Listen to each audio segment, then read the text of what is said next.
베델이라 불렀더라. 아멘. 오늘 말씀의 제목은 베델로 올라가라.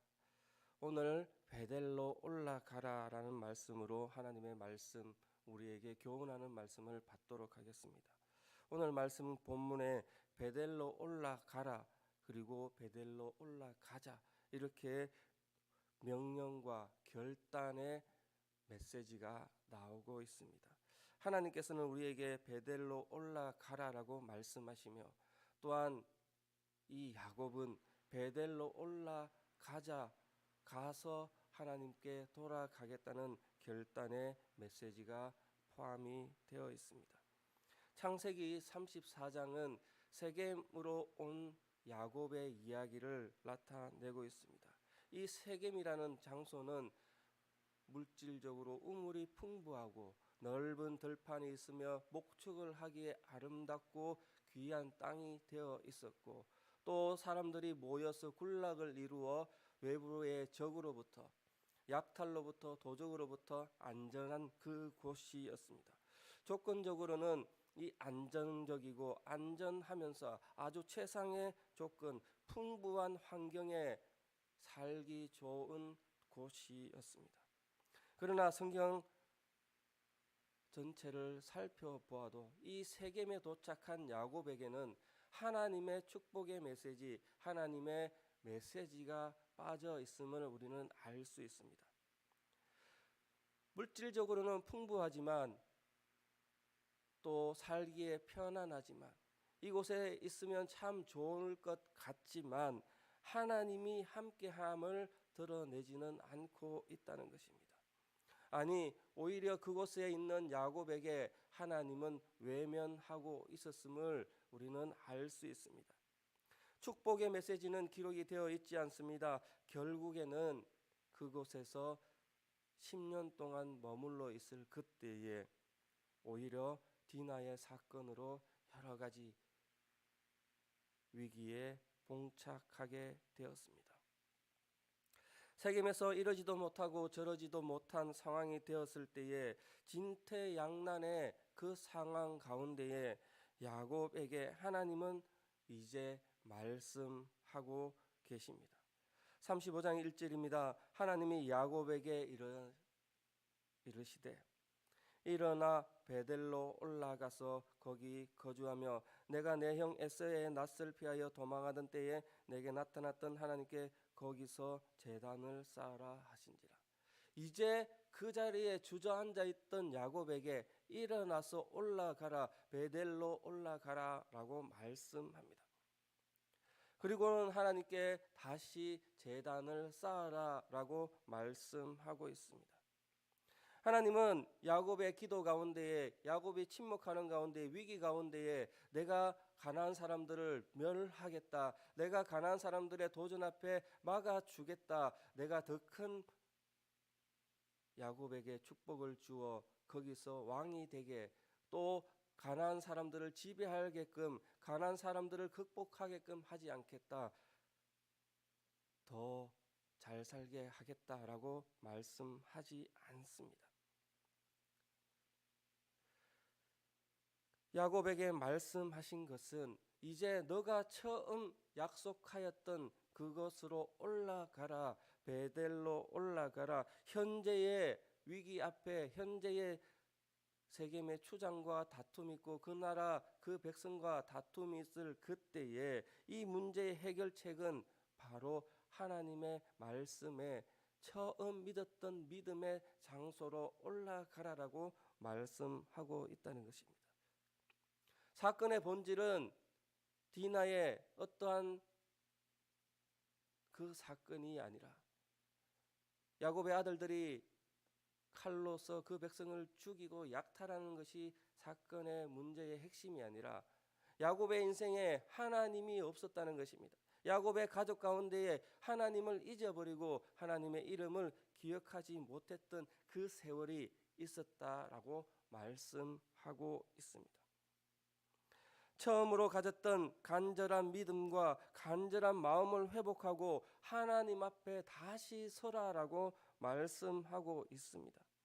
그것이 바로 하나님을 처음 만났고 고백하였던 그 벳엘로 올라가라라고 말씀하고 있습니다. 우리는 위기의 때에, 위기의 상황 가운데에 우리가 앞으로 알 수 없는 그때에 무엇을 기억해야 하느냐? 성도에게는 하나님을 따르고 믿고 고백하였던 처음 가졌던 열매, 마음, 그 심령들을 가지고 하나님께 다시 엎드리라라고 말씀하고 있습니다. 구원의 은혜, 부르심의 은혜, 하나님의 그 사명을 기억하고 그 자리로 돌아오라라고 말씀하고 있다는 것입니다. 어떤 영화의 이 주인공이 기찻길에서 나 돌아갈래라고 외치는 박하사탕이라는 영화가 있습니다. 그것은 우리의 인생 가운데에 돌이킬 수 없는 상황이 있음을 표현하고 있습니다. 그러나 하나님께서는 우리에게 우리의 인생 가운데에도 돌이켜 돌아오라라고 말씀합니다. 돌이킬 수 있고 그 자리를 하나님께서 기다리신다. 잃어버린 탕자처럼 하나님은 저 앞길에 나와서 오선발로 나와서 밤이나 낮이나 기다리고 계신다는 것입니다. 그러한 부르심이 오늘 베델로 올라가라라고 오늘 우리에게 말씀하고 있다는 것입니다. 하나님과의 관계를 회복하고 하나님과의 만남을 회복하고 하나님께 드려지는 예배를 회복하고 하나님께 드려지는 신앙 고백을 회복하라라고 말씀합니다. 우리는 세상에서 잘 사는 것이 그저 세겜의 땅처럼 풍부한 물질적, 풍부한 관계적, 안전적 그러한 상황들을 가지고 기뻐하며 하나님께 기도하고 있습니다. 하나님은 그때에 무엇을 원하시느냐? 이 자리에, 기도하는 자리, 예배의 자리, 첫 신앙의 자리에 올라오는 것이 하나님의 바람이라고 말씀하고 있습니다. 야곱은 이 말씀을 듣고 정신을 차립니다. 2절에 야곱이 이에 자기 집안 사람들과 자기와 함께한 모든 자들에게 이방 신들을 버리고 자신의 결정을 따라 의복을 받고 입고 따라가자라고 말씀하고 있습니다. 야곱은 그의 식구들에게 이러한 하나님의 첫사랑의 회복에 대한 결단의 모습을 촉구합니다. 세 가지 모습으로 이야기합니다. 첫 번째, 이방 신상을 버리라. 이방 신상들을 버리라. 야곱의 딸 디나가 세겜의 여인들을 보러 갔다라고 성경은 기록하고 있습니다. 이 세겜의 여인들을 보러 갔다라는 것은 세겜의 여인들의 모습 가운데에 어떤 모습이 있었느냐? 가나안의 여인들은 이방 신들을 섬기는 그 자리에 나와서 남자들을 위하여 그 신들을 위하여 나체로 옷을 벗고 그곳에서 남자를 유혹하는 연습과 훈련과 그것들을 기뻐하며 잔치 베푸는 것들이 그들의 삶이었습니다. 이제 갓 10살 넘어 12살, 13살 되었던 디나의 모습 가운데에도 이제는 우리의 자녀들 모습처럼 하나님이 보시고 하나님이 경멸하는 그 자리에 디나가 자연스럽게 참여하는 것을 볼 수 있다는 것입니다. 야곱의 그 10년은 그러한 세상 속에서 야곱의 아들들과 딸들은 그들의 신들 가운데에 들어갔었고 그들의 신들을 섬기는 그 자리를 보러 가며 그들과 화합하며 그들 속에 들어갔던 잃어버린 10년이 되었습니다. 우리의 모습이지 않습니까? 우리는 어떻습니까? 세상적인 어떠한 출세와 잘남과 축복을 이야기하며 그들처럼 꼭 수능 시험이 되어야 기도하고 꼭 무슨 일이 있어야 기도하고 그것이 축복이냐 그것을 생각하지는 않습니까? 그때의 야곱의 결단처럼 이방의 신상들을 버리라. 이방 사람들이 원하고 높이고 숭배하고 바라던 그 모습들을 버리라라고 말씀합니다. 물질에 중요하고 물질을 섬기던 그 모습을 버리고 내 출세의 모습들을 버리고 하나님께 결단의 모습을 돌아오라라고 말씀하고 있습니다. 야곱의 아내 라헬이 그 집안에서 나올 때에 훔쳤던 드라빔을 버려야 할 것입니다. 그리고는 이른 빛처럼 늦은 빛처럼 우리에게 날마다 주시는 은혜의 그 풍성함의 주인이신 하나님을 기억하라라고 말합니다. 현실적인 축복의 물질주의적인 사상, 이방 신들을 섬기는 그 사상을 버리고 끊어지지 않고 마르지 않는 영생의 축복을 바라고 돌아오라라고 말씀하고 있습니다. 두 번째로는 자신을 정결하게 하라고 말씀합니다.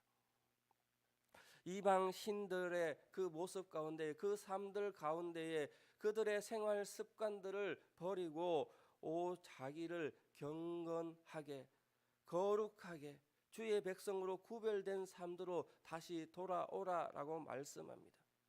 세겜 땅에서 물들어 있던 그 모습들을 깨끗이 씻어 버리라고 결단을 촉구하고 있습니다. 또한 세 번째로는 의복을 바꾸어 입으라라고 말합니다. 이 의복이라는 것은 삶의 패턴입니다. 아침 저녁으로 직장생활, 사회생활 하지만 그 속에 담겨있던 하나님을 잊어버렸던 삶들을 버리고 의복을 바꾸어 입으라라고 말씀합니다.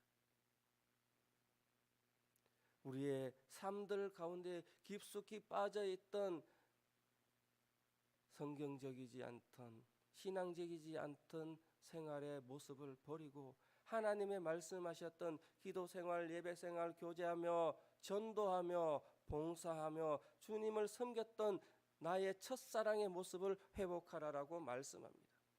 남들이 해주겠지, 남들보다 저렇게 하는 것이 옳고 좋은 것 같이 보였지만 하나님이 말씀하셨던 그 모습들은 사라진 나의 삶들을 다시 한번 회복하고 그 모습을 이제는 벗어버리고 하나님이 말씀하신 신앙인의 모습을 입으라라고 말씀하고 있습니다. 이때에 그 모습을 가지고 살 때에 군인들이 군복을 입었던 것처럼 크리스찬의 모습을 입고 경찰이 경찰복을 입었을 때에 그 역할을 감당하는 것처럼 신앙인의 모습, 거룩한 삶의 모습을 입고 하나님께 나아올 때에 그 모습이 베델로 올라가는 모습이 될 수 있습니다. 3절에 우리가 일어나 베델로 올라가자 내가 환난 날에 내게 응답하시며 내가 가는 길에서 나와 함께 하신 하나님께 내가 거기서 제단을 쌓으리라 하노라. 이제 마지막 결단의 모습을 선포하고 있습니다. 베델로 올라가자 나의 첫사랑 가운데 나의 환난 가운데에 30년 전 그 만났던 하나님을 기억하고 거기서 내가 제단을 쌓고 다시 한번 하나님을 섬기겠다라고 결단하고 있습니다. 지금까지 환난의 날에 응답하시며 이제까지 함께 하신 임마누엘의 하나님을 다시 한번 고백하고 있습니다. 우리가 일어나 베델로 올라가자 오늘 우리에게 주시는 말씀입니다.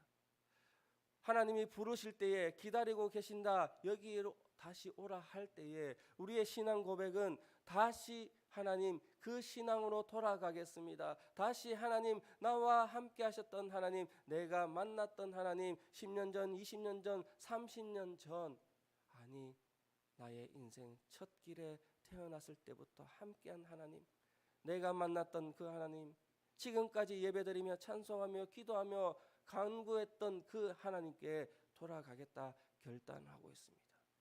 오늘 우리에게 부르시는 말씀 가운데도 오늘 말씀하며 기도할 때도 하나님께 돌아가기를 결단하는 우리의 모습이 되시기를 축복합니다. 그들은 이렇게 다시 화답하고 있습니다. 그들 손에 있던 모든 이방 신상들과 귀고리들을 야곱에게 주었다라고 말합니다. 그러한 부르심에 그러한 결단의 모습 가운데 함께한 모든 식솔들이 이방 신상들을 버리고 이 귀고리를 빼어서 야곱에게 주어 순종하게 되었습니다.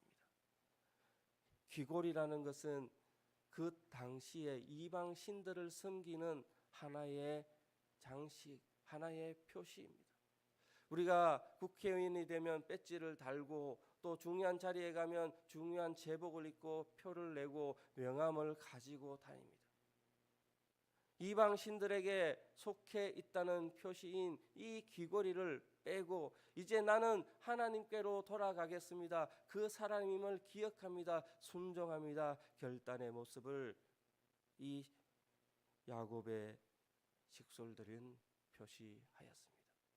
우리에게도 이러한 결단의 모습이 다시 한번 촉구되고 있습니다. 이방 신들을 섬기는 모습이 아니라 이제 의복을 갈아입었던 것처럼 이방 신들을 표시하였던 그 모습들처럼 나의 삶 속에서 묻었던 때를 버리고 나의 삶 속에서 이방 신들을 따랐던 그 모습들은 버리고 이제 하나님의 사람임을 드러내야 할 것입니다. 5절에는 이렇게 이야기합니다. 그때에 하나님 앞에 돌아가기로 결단하며 의복을 갈아입고 몸을 정결하고 결단하고 귀고리를 빼어서 순종할 그때에 하나님은 모든 문제를 해결해 주셨습니다. 야곱이 순종해서 베들로 올라가자 사명 고을로부터 두려워하게 하심으로 감히 야곱의 아들들을 추격하는 자가 없게 하셨습니다. 이제는 세상적인 두려움, 가나안 족속이 그들을 해하려 하고 그들의 그 모든 상황들을 가지고 해하려 하고 정복하려 하고 칼을 들 그때에 야곱을 보호하기 위한 하나님은 가나안 사람들 앞에 두려움을 심어 주셨습니다. 이제는 거의 30년 만에 베들로 올라가게 하셨습니다. 베들로 도착하게 하셨습니다. 7절에는 그렇게 이야기합니다. 거기서 제단을 쌓고 그곳을 엘베델이라 불렀다라고 말합니다. 엘베델, 베델의 하나님, 내가 신앙 고백하였을 때에 그때의 하나님, 이제는 우리에게는 이 베델이, 이 교회가, 이 섬기는 하나님의 장소가 다시 한번 거기에 계시는 하나님을 고백하게 하셨다라고 말합니다. 우리의 삶 가운데에 어떤 때는 이 교회가 그저 행사의 한 장소이며 습관의 한 장소로 주일이 되면 그저 모이는 장소로 불과한 이 교회가 하나님이 부르실 때 베들로 올라갔을 때에 다시 한번 첫사랑을 회복했을 때에 엘베델, 거기에 계신 하나님, 베델에 계시는 하나님, 내가 처음 만났던 그곳에 여전히 나를 기다리고 계시고 여전히 나에게 함께 하시고 나와 함께 하시고 동행하시고 축복하시는 그 하나님이 여기에 있다라고 고백하게 됐다는 것입니다. 오늘 새벽에 우리가 어떤 마음으로 교회에 왔습니까? 새벽에 문이 열리고 또 찬송이 울리고 찬송 가운데에 내가 기도하는 장소로 이곳에 예배하는 장소로 이곳에 나왔습니다. 그리할 이때에 이 장소는 바로 하나님이 함께 하셔서 나의 기도를 들으시고 나의 예배를 들으시고 나와 함께 하심을 드러내고 있다는 것입니다. 우리는 다시 한번 고백해야 할 것입니다. 여기 교회에, 여기 나와 함께, 여기에서 예배드리는 이곳에 하나님이 함께 하십니다. 바로 이것이 야곱의 고백이었습니다. 엘베델의 하나님, 베델의 하나님, 베델의 하나님, 나와 함께 하시는 하나님, 내가 올라갔을 때에 만나주시는 하나님, 첫사랑을 기억할 때에 다시 한번 회복할 때에 그곳에서 나와 함께 하시는 하나님. 엘베델이라는 것은 자신의 신앙의 변화를 드러내었을 때에 그 응답의 하나님을 찬양하고 있습니다. 문제가 해결될 때에 하나님의 은혜를 잊고 살 때에 지극한 자기 중심적인 삶의 자리에 있을 때는 이 베델은 그냥 베델이었습니다. 이 교회는 그냥 한 건물의 교회였습니다. 그러나 신앙 고백이 있을 여기에 엎드려 기도하며 하나님을 다시 한번 고백할 때에는 엘베델, 여기에 계신 하나님, 나의 기도를 들으시고 응답하시는 하나님, 나와 함께 하시는 하나님. 우리의 신앙 고백은 세겜에 머물리지 않고 베델로 올라가서 엘 베델의 하나님을 만나야 할 것입니다. 이제 말씀을 맺고자 합니다. 9절의 말씀은 이렇게 이야기합니다. 야곱이 밧단 아람에서 돌아오매. 10년 전에 벌써 돌아왔지만 성경은 그것이 완전한 돌아옴이라고 이야기하지 않습니다. 밧단 아람이라는 하나님을 떠났던 삶에서 엘 베델, 베델로 완전하게 하나님 뜻으로 돌아올 때에 거기서 밧단 아람에서 돌아왔다라고 말합니다. 하나님께 완전히 돌아와야 함을 이야기합니다. 그저 교회만 왔다 갔다 이것이 신앙생활이 아니라 여기서 이곳에서 계시는 하나님을 만나고 나의 삶이 변화되고 나의 삶 가운데 이방의 신들은 버리고 귀고리를 빼서 묻고 의복을 정결하게 하고 결단하고 이곳에 왔을 그때가 세겜에서 돌아온 그때가 아니라 밧단 아람에서 돌아온 이때가 된다는 것입니다. 야곱은 20년 만에 돌아온 것이 아니라 결국에는 성경에서는 30년 만에 돌아왔다라고 합니다. 에서를 처음 만났을 때 돌아온 것이 아니라 하나님의 기준은 30년 만에 돌아왔음을 말씀합니다. 나의 신앙이 더욱더 하나님 앞에 돌아와서 하나님이 인정할 그때에 밧단 아람에서 돌아올 그때가 되는 것입니다. 하나님께 약속한 그 서원의 말대로 베들로 올라와 완전하게 돌아왔을 그때가 하나님이 원하시는 완전한 돌아옴, 베델로 올라감을 말씀하고 있습니다. 이때에 하나님은 다시 한번 야곱에게 주신 언약의 말씀을 선포하고 있습니다. 어떤 말씀입니까? 복을 주시고 그 이름을 야곱이라 부르지 않고 이제 영원한 이스라엘이라 부르게 하고 그 아브라함과 이삭에게 주셨던 축복의 말씀들을 야곱에게 승계시켜주고 확인시켜주고 말씀하고 있습니다. 우리의 인생은 때때로 부끄럽고 통탄할 시간들이 있습니다. 연약하고 부족한 모습이 있습니다. 하나님께로 돌아온다라고 말은 하지만 여전히 세겜에 머물 그때가 있습니다. 하나님은 여전히 우리를 베델에서 기다리고 계시고 우리의 삶이 다시 한번 원래의 신앙의 모습을 돌아오기를 원하시고 하나님의 음성을 듣고 회개하고 돌이켜 하나님 앞에 나오기를 원하십니다. 삶이 변하기를 원하십니다. 그곳에 엘 베델로 고백하기를 원하십니다. 그리고는 처음 믿었을 때의 하나님의 약속을 여전히 기억하시고 우리에게 선포하십니다. 하나님의 이러한 사랑 가운데에 나의 중심, 자신의 중심적인 자기 중심적인 신앙은 버리고 베델로 올라가 엘 베델의 신앙으로 여기 계신 하나님을 고백하는 신앙으로 오늘 하루도 살아가시는 우리 성도님 되시기를 축복합니다. 기도하겠습니다. 사랑하는 하나님, 야곱은 다시 베델로 올라가기를 결단하였습니다. 우리의 신앙 또한 다시 첫사랑을 회복하기를 원합니다. 다시 한번 하나님이 싫어하고 미워했던 이 세겜의 이방 사람들의 모습을 버리고 의복을 정결하게 하고 이방 신산들을 버리고 하나님이 계신 베델로 올라가서 거기 계신 하나님을 만나기를 간절히 기도합니다. 우리의 입술이 다시 한번 엘 베델 하나님, 여기 계시고 나와 약속하시고 함께 하시는 하나님을 다시 한번 고백하게 하여 주시옵소서. 첫사랑을 회복하게 하시옵소서. 그 하나님을 다시 한번 고백하게 하여 주시옵소서. 그렇게 살기로 결단하게 하여 주시옵소서. 감사드리며 예수님 이름으로 기도합니다. 아멘.